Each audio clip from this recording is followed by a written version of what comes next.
We came across a story that so many parents will recognize. A mom, a stack of birthday invitations, and a decision that made her feel like the bad guy. The kind that keeps you up at night, wondering if you're protecting your kid or just being paranoid. Where does keeping them safe end and letting them live begin? Here's what happened. I opened the envelope and saw the Trampoline park logo. My stomach dropped. This was the third one this year. 3 invitations in 4 months. All to the same kind of place, wall-to-wall trampolines, foam pits, dodgeball courts, kids launching themselves into the air like tiny stunt doubles. My son was already asking before I even finished reading it. Can I go? Please? I wanted to say yes. I really did. We let him go twice before, both times reluctantly. The first time, I hovered near the edge of the trampoline area, watched kids bounce off each other midair, saw a little girl land hard on her wrist and cry for 10 minutes, but she was fine. She went back to jumping. I told myself I was overreacting, that kids are resilient, that this is just what birthday parties look like now. Then came the second party. It was a Saturday in March, my daughter's friend from school. 20 minutes in, I heard the commotion. Parents rushing toward the foam pit. Staff running over with walkie-talkies. The kid had landed wrong. I didn't see it happen, but I saw the aftermath. Paramedics arrived. The boy was on a stretcher. His mom was crying. My daughter didn't even notice. She was too busy bouncing with her friends. But I noticed. I told my husband that night, we're done with those places.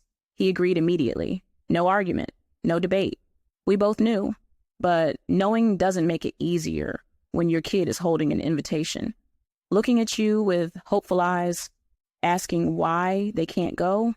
I tried explaining it once, told my son that trampoline parks can be dangerous, that kids get hurt there. He looked at me like I told him the sky was falling.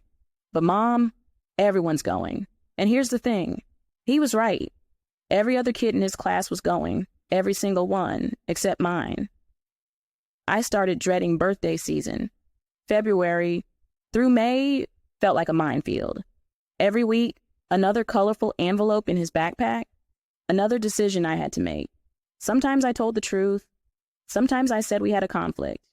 Depended on the parent, depended on how much energy I had that day. One mom asked me directly, "Why isn't he coming?" I hesitated. Then I told her, "We don't feel comfortable with trampoline parks. We saw a kid get hurt once, just a safety thing." She nodded. But I saw the look, the one that said, "You're one of those parents." My son started noticing he was the only one missing out. He'd hear about the parties at school, the pizza, the games, the goodie bags. He'd come home quiet. I knew what he was thinking, even if he didn't say it. Why do I have to be different? I called my sister one night, told her I felt like I was ruining his childhood over trampolines. She laughed, not unkindly. "You're not ruining anything. You're keeping him safe. But what if I'm being paranoid? What if that kid on the stretcher was a freak accident? What if I'm the only one who thinks this way?" She paused. Does it matter what other parents think? I didn't have an answer. The fourth invitation came last week. Another trampoline park. This time, my son didn't even ask. He just handed it to me. "We're not going, right?" I looked at him, trying to read his face. Was he relieved? Resigned? Hurt?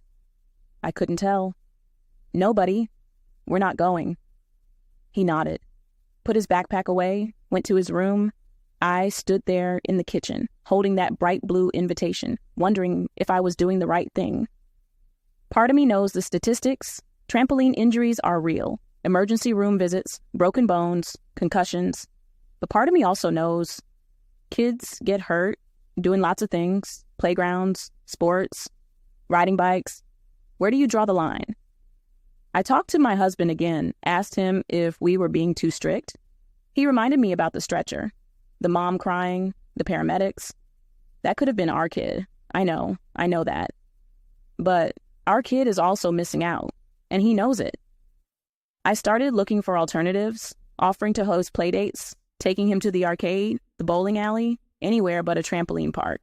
He had fun, but it wasn't the same. It wasn't the party everyone else went to, and I couldn't fix that. The 5th invitation arrived yesterday. I didn't even open it all the way. I saw the logo through the envelope, another trampoline park. I sat down at the table, just sat there. My daughter walked in, saw my face. "What's wrong, Mom?" "Nothing, sweetie. Just thinking." She looked at the envelope. "Is that for another party?" "Yeah." "Are we going?" I took a breath. "No, we're not." She shrugged. "Okay," and went back to her coloring. She didn't fight me, didn't cry, didn't argue. Maybe she's used to it now. I'm not sure if that makes me feel better or worse. I texted the mom this morning, told her we couldn't make it, didn't give a reason.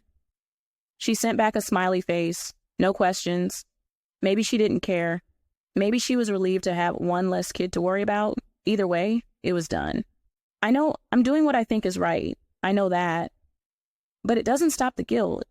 It doesn't stop me from wondering if my kids will remember this, if they'll resent me for it, if one day they'll say, "Mom never let us do anything fun," or if they'll understand.